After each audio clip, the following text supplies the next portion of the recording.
السلام عليكم ورحمة الله تعالى وبركاته. معكم الدكتور أبو الشريف. هذا الفيديو عن العلاج الطبيعي للسعال الكحة.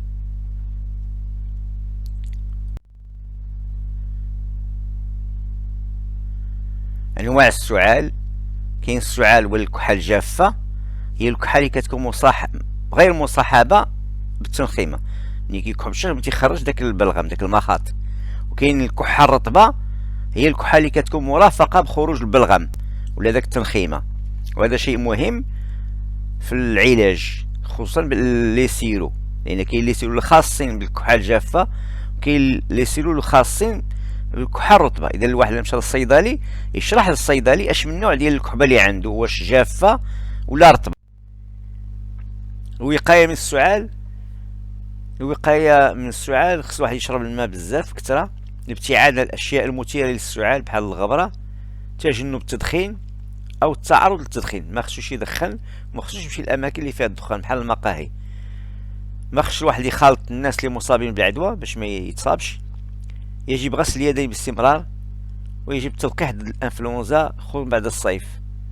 لاغريب، الفاكسين ديال لاغريب كيوجد تقريبا في شهر 9 و10، تيخرج الصيف تيوجد، خص الواحد يدير الفاكسين ديال لاغريب. هنا هذا دواء طبيعي لعلاج السعال.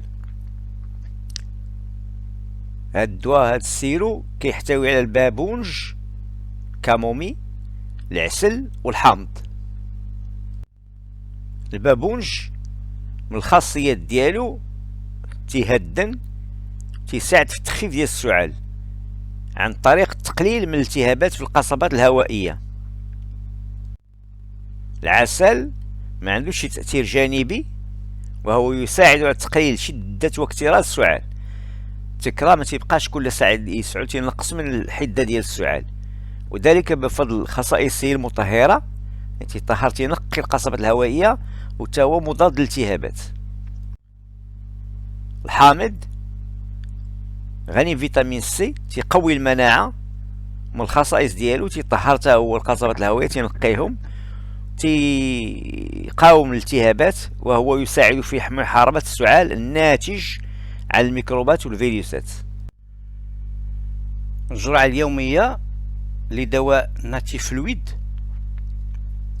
البالغين تياخذ 3 المعالق كبار في اليوم مفرقين، والاطفال تياخذ 3 المعالق صغار في اليوم مفرقين. اذا كل وجبه تياخذ واحد معلقه. وهذا النوع من هاد السيرو تيتعطى الانواع بجوج اللي قلنا ديال الكحبه، اما كحبه جافه ولا كحبه رطبه. الواحد تيكحب وكيتنخم ولا ما كيتنخمش، يتخاض في الانواع بجوج. هذه واحد الوصفة طبيعية لعلاج السعال تصنع في المنزل، وهي مجربة وجد فعالة. هذه الوصفة تتكون من العسل ومن خل التفاح. خل التفاح يمكن يتشرى في الأماكن اللي تيبيعوا هذه المادة، ولا يمكن الواحد يقدر يصنع الخل التفاح في الدار. كيفية صنع خل التفاح: تناخذ 3 ديال التفاحات متوسط الحجم، لتر ديال الماء، 100 غرام ديال السكر والعسل، واحد وعاء زجاجي كبير، قرعه كبيره ديال الدجاج. تنطحنوا التفاح بالقشور ديالو في الخلاط، وكندوبوا السكر والعسل في الماء دافي.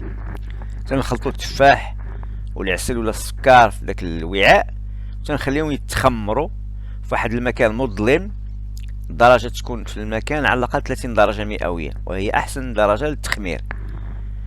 خصنا نحركو داك الخليط كل نهار مدة 10 أيام.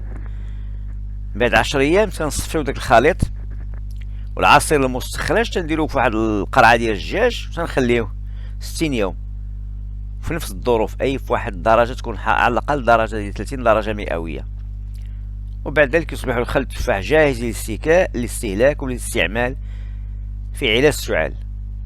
واحد شيء آخر هو أن في ليفاريس الدولي تا هو تيتعطى، تيتقن نفس الكميات في الناس اللي عندهم الدوالي ليفاريس. الجرعة اليومية: ملعقة صغيرة من العسل مع معلقتين صغيرتين من خل التفاح في كأس من الماء ساخن 3 مرات في اليوم بعد الأكل. تنديرو معلقه صغيره ديال العسل وجوج معالق ديال خل التفاح في كاس ديال الماء سخون، تناخذهم 3 ديال المرات في اليوم. شكرا على المشاهده، لا تنسوا المشاركه في القناه.